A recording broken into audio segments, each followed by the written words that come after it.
जय हिंद दोस्तों, welcome my channel defence look में। S-400 के बाद अब भारत को मिल सकता है S-500 एयर डिफेंस सिस्टम। क्या भारत बन सकता है S-500 डिफेंस सिस्टम का पहला खरीदार? रूस के डिप्टी पीएम यूरी बोरिसोव का कहना है, अपने अत्याधुनिक प्रोमेथेई एयर डिफेंस सिस्टम S-500 की भारत पहला विदेशी खरीदार हो सकता है। RBC टीवी चैनल में एक साक्षात्कार प्रोग्राम के दौरान उन्होंने कहा, अगर भारत इस अत्याधुनिक सिस्टम को खरीदने के लिए इच्छा जताता है तो वो इस सूची में सबसे पहला देश होगा। Russian federation service for military technology cooperation यानी कि FSMTC के डायरेक्टर दमित्री सुगेब ने कहा, ये S-500 मिसाइल सिस्टम दुनिया के सबसे अत्याधुनिक और ताकतवर एंटी एयर डिफेंस सिस्टम है। यह न केवल स्टेल्थ टारगेट को डिटेक्ट कर सकता है बल्कि अंतरिक्ष में मौजूद सैटेलाइट्स को भी मार गिराने में सक्षम है। यह S-300, S-400, S-500 air defence system को रूसी हथियार कंपनी एल्मज NNT कोऑपरेशन ने डेवलप किया है। S-500 डिफेंस सिस्टम को प्रोमेथेई भी कहा जाता है। रूसी राष्ट्रपति व्लादिमीर पुतिन और प्रधानमंत्री नरेंद्र मोदी 21वें भारत रूस वार्षिक शिखर सम्मेलन के मौके पर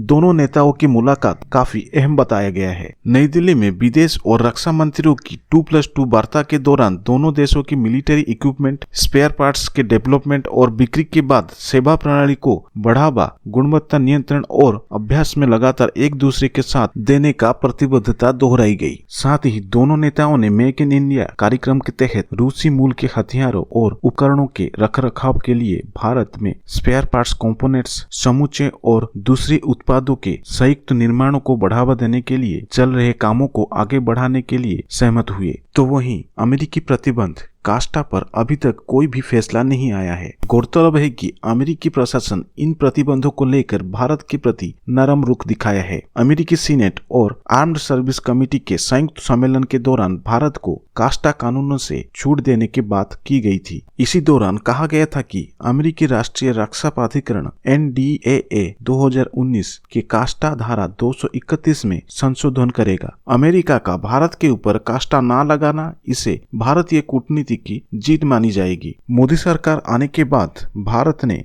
अंतर्राष्ट्रीय स्तर पर देश को एक नई पहचान देना और कूटनीतिक स्तर पर कई बड़े काम किए हैं। साथ ही भारत दुनिया का सबसे बड़ा हथियार खरीदार देश है। ऐसे में अमेरिका भारत जैसे मार्केट को हाथ से जाने नहीं देना चाहता। इतना ही नहीं, दक्षिणी चीन सागर में चीन की बढ़ती आक्रामकता को काबू करने के लिए अमेरिका को अपने रणनीतिक दोस्त भारत की बहुत जरूरत है।